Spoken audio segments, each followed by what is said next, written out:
तो आज के इस वीडियो में हम लोग पढ़ेंगे चैप्टर 1 कंपोनेंट्स ऑफ इन्वायरमेंट। तो चलिए पढ़ते हैं। तो अगर आपने अभी तक मेरे चैनल को सब्सक्राइब नहीं किया है तो सब्सक्राइब कर दे और बेल आइकन को ऑल पे कर दे ताकि मेरे नोटिफिकेशन आप तक पहुंचती रहे। तो चलिए पढ़ते हैं। Environment in its true sense can be defined as all that surrounds us. जो हम अपने चारों ओर देखते पेड़ पौधे, वो हमारा इन्वायरमेंट है। Environment in our basis life support system. It provides the air we breathe, the water we drink, the food we eat and the land where we live. मतलब इन्वायरमेंट जो है ये हमारा बेसिस लाइफ सपोर्ट सिस्टम है और जो यह हमें हवा प्रदान करता है जिसे हम सांस लेते हैं, यह हमें भोजन जल प्रदान करता है जिसे हम पीते हैं, और यह हमें भोजन प्रदान करता है जिसे हम खाते हैं, और यह हमें भूमि प्रदान करता है जहाँ हम रहते हैं। It also includes plants, animals and a large variety of man-made things which are necessary for our living।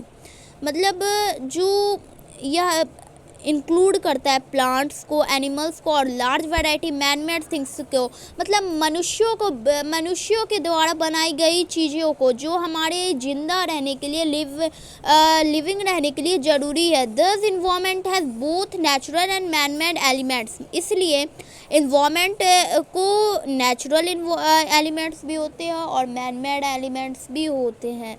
The natural environment can be further affected in two groups, that is the physical environment and the biological environment। मतलब natural environment है जो है वो two groups में बटे होते हैं। पहला जो होता है वो फिज़िकल इन्वायरमेंट होता है और दूसरा बायोलॉजिकल इन्वायरमेंट होता है। तो अब हम फिज़िकल और बायोलॉजिकल के बारे में समझते हैं। The physical environment includes all non living things like land, water and air. मतलब जो फिज़िकल इन्वायरमेंट होता है वो जितनी भी लिविंग थिंग्स है उसे इंक्लूड करता है, जैसे लैंड हो गया, भूमि, जल और हवा हो गई। और बायोलॉजिकल इन्वायरमेंट जो होता है वो जितने भी biological environment includes all living things such as plants and animals. Man is the most important components of biological environment who satisfies all required needs from both parts groups of the environment। मतलब biological environment जो होता है जितने भी वह पूरे सजीव वस्तु को इंक्लूड करता है, जैसे हो गए प्लांट्स, एनिमल्स और मनुष्य जो होते हैं, वह बहुत इंपॉर्टेंट कंपोनेंट है बायोलॉजिकल इन्वायरमेंट के, जो हमें रिक्वायर्ड नीड्स सेटिस्फाई करते हैं दोनों पार्ट्स के ग्रुप से, जो हमें हमारी रिक्वायर्ड नीड्स को पूरा करते हैं। The two components of natural environment, that is the physical and the biological, are largely independent and cannot be separated। मतलब जो टू कंपोनेंट्स होते हैं नेचुरल इन्वायरमेंट के, वह होते हैं फिजिकल और बायोलॉजिकल, और वो लार्जली इंटरडिपेंडेंट होते हैं और वह सेपरेट नहीं हो सकते हैं। Any major change in the physical environment is bound to bring a change of accompanying biological environment। अगर कोई भी चेंज यानी बदलाव पाया जाता है या होता है फिजिकल इन्वायरमेंट में, तो वो उसका बदलाव होगा बायोलॉजिकल इन्वायरमेंट में भी होगा। The change can be sudden और ग्रेजुअल। मतलब कुछ चेंज जो होते हैं अचानक होते हैं और कुछ चेंज धीमे धीमे से भी होते हैं। For example the development of soil takes years together and can not be visualised through our sense. मतलब कुछ डेवलपमेंट जैसे आप सॉइल को देख लो तो वो ईयर भी ले लेंगे और हमें पता भी नहीं चलेगा। On the other hand some changes are very sudden. और कुछ चेंज बहुत अचानक हो जाते हैं, जैसे like the changes brought about by the occurrence of earthquake और वोल्केनो इटिशी। मतलब कुछ चेंज बहुत अचानक होते हैं, जैसे आप देखो कभी भूकंप आता है तो कभी कोई घर गिर जाता है तो वो अचानक होता है, और ज्वालामुखी का विस्फोट होने इत्यादि से यह सडन चेंज होता है। अब हम नेक्स्ट टॉपिक पढ़ेंगे जो है हमारा four spheres of the environment. तो चलिए पढ़ते हैं। The natural environment can be broadly divided into four spheres, that is lithosphere, atmosphere, hydrosphere and biosphere. मतलब जो नेचुरल इन्वायरमेंट होता है वो फोर स्फीयर्स में डिवाइड होता है। जो पहला है लिथोस्फीयर, दूसरा एटमॉस्फेयर, थर्ड है हाइड्रोस्फीयर एंड फोर्थ है biosphere. Each of these is unique in its on way and supports others in sustaining life. मतलब ये जो चारों स्फीयर्स है ये अपने अपने वे में बहुत सपोर्ट करता है और ये लाइफ के लिए ज़रूरी होता है। इसलिए forms our planet called mother earth. इसीलिए हम इसलिए हम अपने पृथ्वी को धरती माँ भी कहते हैं। Let us understand the importance of each spheres of the natural environment. चलिए अब हम लोग पढ़ते हैं ये जो चारों स्फीयर्स है इसका महत्व क्या क्या है।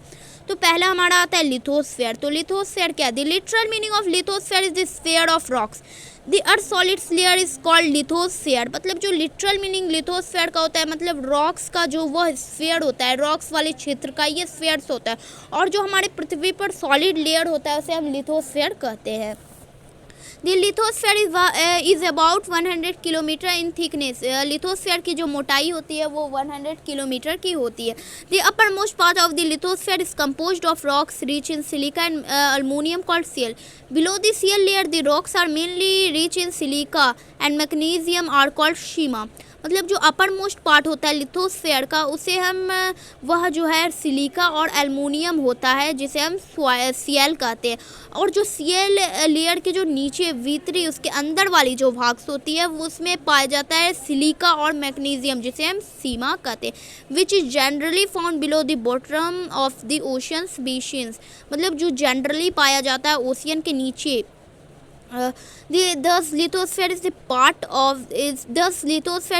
part of the ocean which provides us land over which we live। इसलिए लिथोस्फीयर जो होता है वह पार्ट है जो हमें भूमि प्रदान करता है जहाँ हम रह सकते हैं।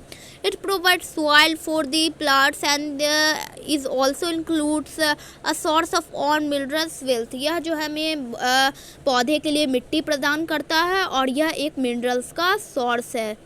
अब हम पढ़ते हैं एटमॉस्फेयर के बारे में। तो चलिए पढ़ते हैं। The literal meaning of atmosphere is the sphere of air. मतलब एटमॉस्फेयर का जो लिटरल मीनिंग होता है उसे वह होता है हवा।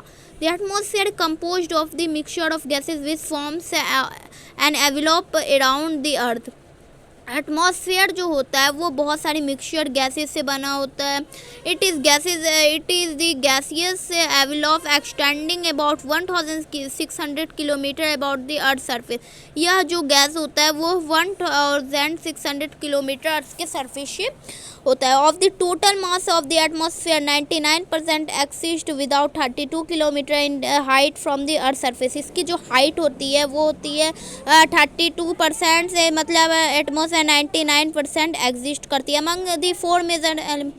Among the four elements of environment, atmosphere is the most dynamic in nature, where changes occur not only from one season to another but also within a short period of time, say a few hours। मतलब यह जो हमने चारों spheres देखा कि ये lithosphere, atmosphere, hydrosphere, biosphere. Atmosphere जो होता है इन चारों एलिमेंट्स में सबसे ज़्यादा गतिशील होता है और जो होता है यह शॉर्ट टाइम पीरियड में या हम कह सकते हैं फ्यू आवर्स में भी, कुछ घंटों में। This sudden changes produce changes in atmospheric conditions which affect our body, which affect our life both directly and indirectly. यह जो चेंज सडन होता है, यह जो अचानक चेंज होता है एटमॉस्फेरिक कंडीशन में, यह हमारे लाइफ पर अफेक्ट करता है डायरेक्टली भी और इनडायरेक्टली भी। अब हम इसके बाद वाला पार्ट 2 वीडियो में देखेंगे हाइड्रोस्फीयर के बारे में और बायोस्फीयर के बारे में। तो bye bye, thank you so much. अगर आपने अभी तक मेरे चैनल को सब्सक्राइब नहीं किया है तो सब्सक्राइब कर लिए। ऐसी ही हेल्पफुल वीडियो के लिए आप मेरे चैनल को मेरे वीडियो को लाइक करें और चैनल को सब्सक्राइब करें। और thank you so much and thank you for watching my video.